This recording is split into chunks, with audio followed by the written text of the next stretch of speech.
safety upgrades to one major bridge at the beach. Good evening. I'm Madeline Overturf. And I'm Charlie Sakaitis. Welcome to our news at 6. We begin tonight with a bridge in Fenwick Island that is due for an upgrade. According to DelDOT, the Lighthouse Road Bridge was built in 1957, and although it is safe to drive on, the agency says beams on the bridge have reached the end of service. CoastTV News reporter Kevin Zappe is live in Fenwick Island. Kevin, the first phase to fix that bridge is scheduled to start in just a few weeks. Maddie, DelDOT plans to start work this October, and the first phase includes adding a temporary sidewalk to the bridge.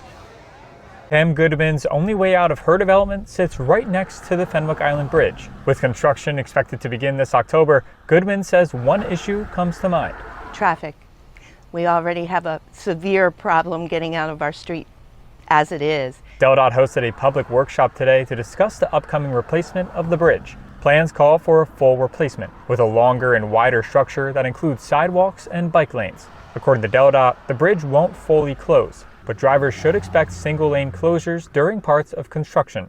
DelDOT says this project will cost around $50 million, which will be funded by federal dollars. Susan Gretz, who also lives next to the bridge, says traffic may be a concern, but fixing the structure can't wait. It sounds like the repair of the bridge is a necessity, so the later in the year would be the best. Goodman agrees, saying the age of the bridge means something has to be done. The bridge is old, so they're going to have to do something sooner or later. DelDOT says construction will be limited to the winter months, running from October through May. According to DelDOT, this project plans to have 4 separate phases, starting in October of 2025 and ending in May of 2028. I'm Kevin Zappe, live in Fenwick Island, CoastTV News. The project was initially planned for spring but got pushed back. DelDOT says Phase 1 is expected to begin this October. Phase 2, which is the north side of the bridge, is expected to start October 2026. Phase 3, October 2027, that's the south side. And Phase 4, all of it wrapping up May 2028. This brings us to our Coast TV poll. We want to know what matters most in replacing Fenwick's bridge. Let's take a look at the updated results from last news hour. 47% say wider lanes, 43% though say pedestrian space, 7% say a stronger build, and 3% say a faster timeline. And you know, Maddie, you were out on assignment for the first part of this show. Those numbers have changed a lot. Earlier, it was that pedestrian part leading the way. As always, they shift. Go be a part of the conversation. Vote at coasttv.com or use the mobile app. You can even leave us a comment. Let's go ahead and take a live look outside into Rehoboth Beach. Kind of a nice beach night after a rainy start to the day. Our first alert chief meteorologist Paul Williams has a look at our forecast. Good evening, Paul. Good evening, Maddie. And you know, it's kind of interesting because we talked about the fact that we'd start off with the morning time with the rain. That came into fruition as expected. And now we get a chance to get set for a pretty good looking, mighty fine weekend, to be quite honest. And so, yeah, the waves are now coming in a tranquil manner when you compared it to what's been happening earlier this week. So all is well in Rehoboth Beach, courtesy of our Boardwalk Plaza camera. It's 74 degrees, dew point of 66. Winds right now gently blowing out of the north, relatively calm. Now, we are expecting for it to continue to stay clear for tonight, and we'll continue with this view, and we'll drop down to 71 degrees by 8 o'clock, 67 degrees under mostly clear skies right around 10 o'clock. Here's a look at the temperatures. We're really warm and red at 80 degrees, but in other locations, we are well into the 70s with the exception of Willards at 80.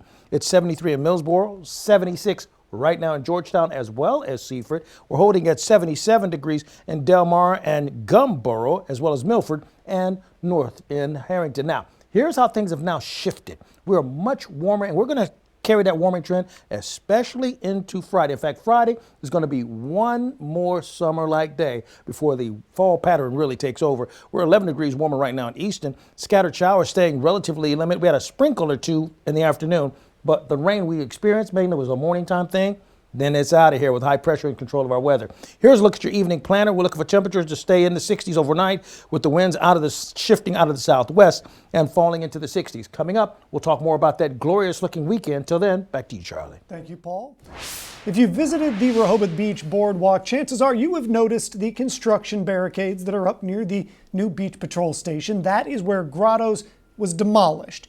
That's the first step to make way for the One Rehoboth Avenue Hotel that was approved back in January. Coast TV News reporter Brandon Ferguson is live in Rehoboth. Brandon, more demolition permits were just submitted to the city. Charlie, the city says those new permits are for the remaining buildings left involved with the One Rehoboth Avenue Hotel project. Among those buildings is this Zelke's location on the north side and the classic Old Dolly's location. Again, these will be demolished pending the results of those permits. And in this hotel project, it will include 4 stories, 60 hotel rooms, and have ground level retail and restaurant space. People here in Rehoboth can see both sides of why you might like the new hotel or how it could be too much. Construction takes a lot of time, so people need to be patient, but there will be payoff in the end. I'll be honest, I'm an old-fashioned person and I like the good old days before all the lights and bells and whistles, so it looks like it'll be pretty, but not my favorite idea. The city says pending approvals, you could expect these barricades to go all the way to the end of Rehoboth Avenue by mid to late October. Live in Rehoboth Beach, Brandon Ferguson, Coast TV News. And there are 2 other hotel projects in Rehoboth that have also been approved by the Planning Commission. First, the Bellhaven Hotel. That would replace the Candy Kitchen on the corner of Rehoboth Avenue. The 4-story hotel will feature 105 rooms and have an underground parking garage. On Baltimore Avenue, another 4-story hotel, the Atlantic Crown, will feature 55 rooms. Route 1 is about to get its very first speed camera. DelDOT says it's installing a camera along southbound Route 1 near Lewis, just before the Nassau Bridge. The camera will catch speeders going into the construction zone right there on Minnis-Conway Road.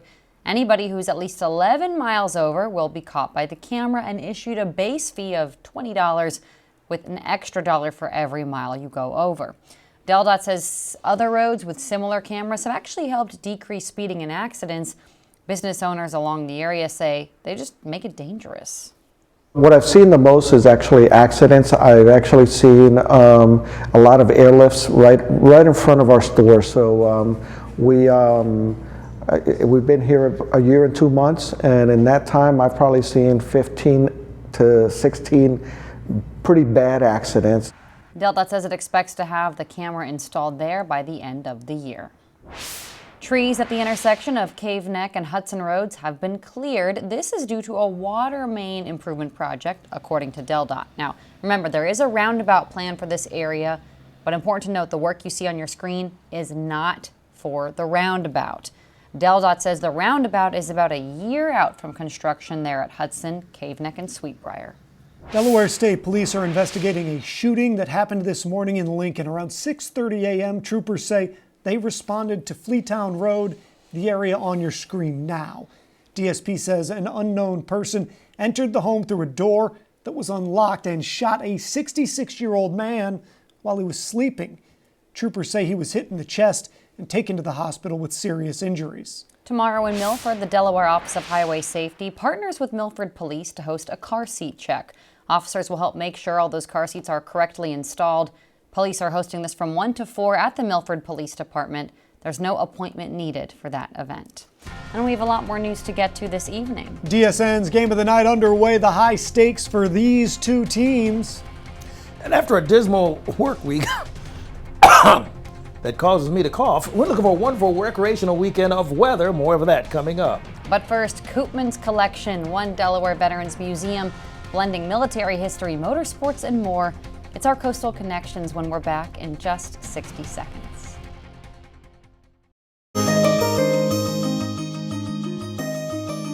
From the romance of racing to the heartbreak of war, one Delaware man seems to have done it all. But instead of telling you about his life experiences, he prefers to show you.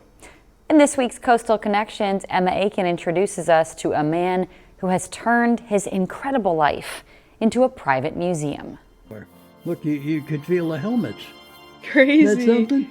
You see, it's all sealed up yet.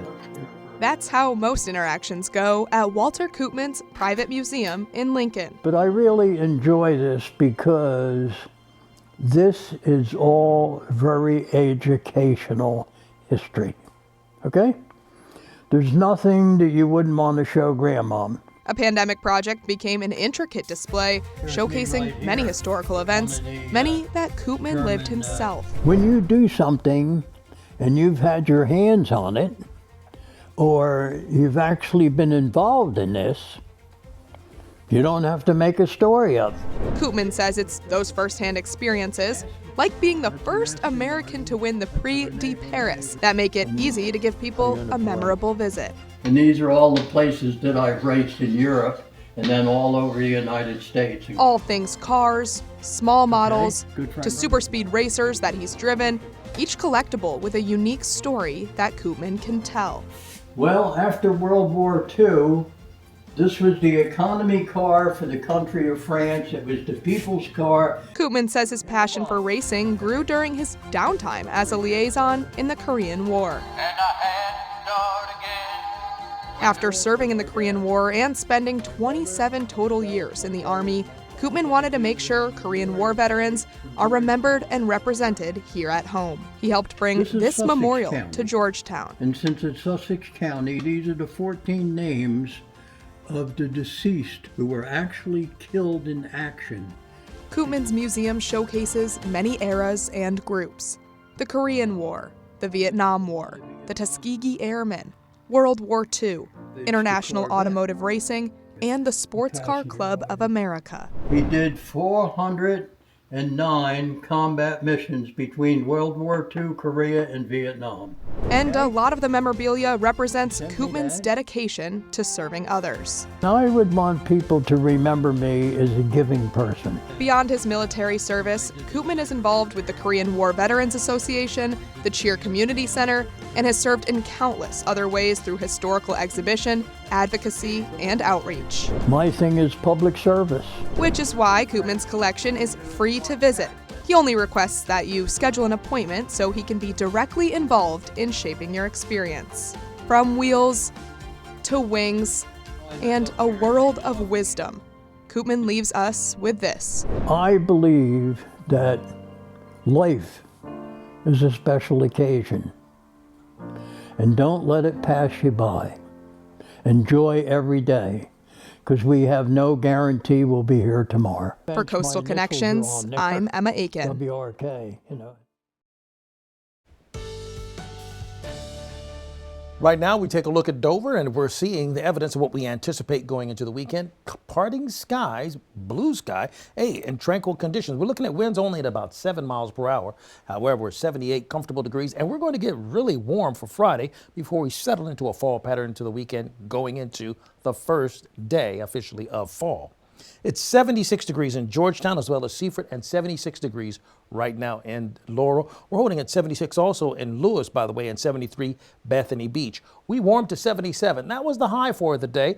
It's just a little bit, a skosh below the norm, which is about 79 for this time of the year. Our live radar depicting just how clear we are at this present time, and we remain that way. A bit of good news to pass along to you, my friend. Hey, we have no small craft advisories, no problems with beach erosion, none of that stuff that could put a kibosh on your outdoor weekend plans. High pressure is in full control of the weather, and it's creating a massive dome of influence throughout the mid-Atlantic, and that's going to give us a chance to enjoy more in the way of sunshine. So here's how Friday's going to work out for you.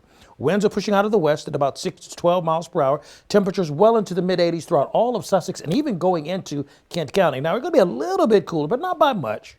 Of course, in Cambridge at 81 degrees right now, for tomorrow, and 85 for the high in Vienna for Friday. And we anticipate warming up to 85 in Ocean City as well as Berlin, and we'll push it up to 81 degrees in Chincoteague. Along the coast, we're in the 80s, if not upper 70s, most locations. But here's the overall underlying motif I want you to notice.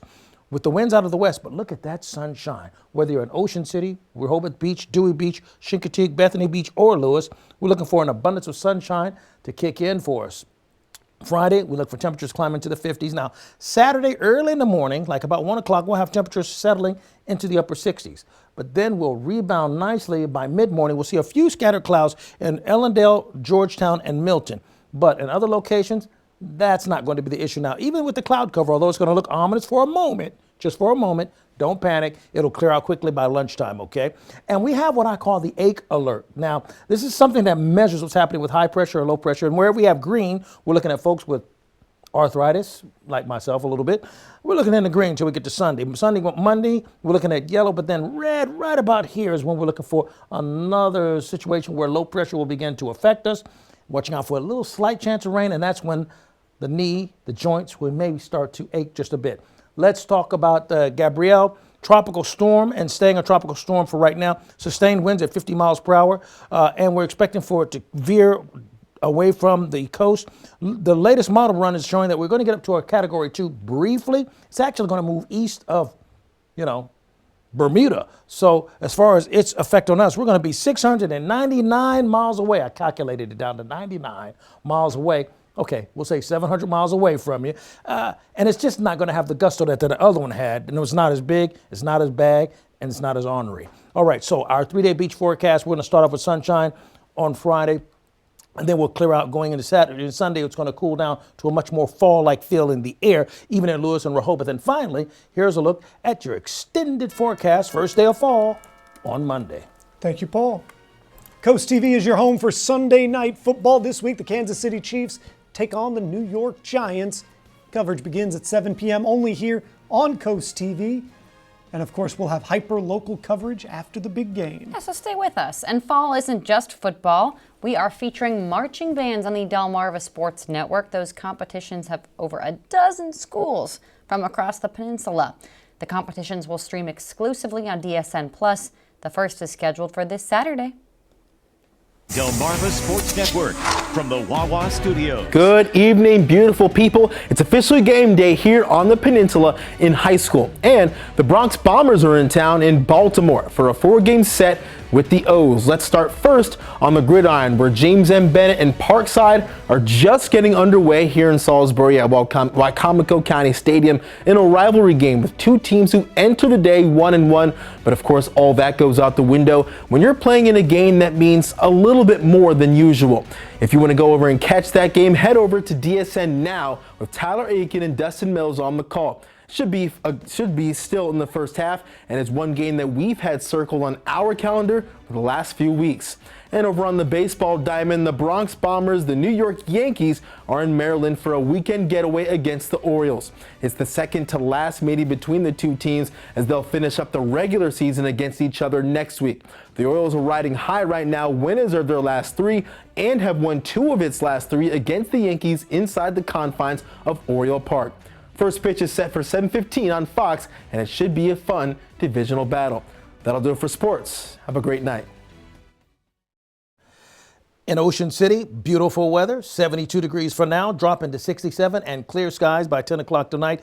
Live radar just kind of showing you more of the good stuff. We're clear, going to stay that way. Umbrella giveaway winner George Giddings of Milton. Come by the station and pick it up now. By the way, pick up your forecast by calling our weather line, sponsored by the law offices of Brockstead, Mendelis, and Federico. And finally, here's a look at your 10-day forecast. One more day of summer-like weather before we fall into that fall pattern, and that fall pattern is going to fall on Monday because that's the start of fall. Paul, thank you, and thanks for joining us here for Coast TV News at 6. For more news, more local weather, download our Coast TV News app. The NBC Nightly News is up next. And we'll see you later tonight for Coast TV News at 11. Have a great evening.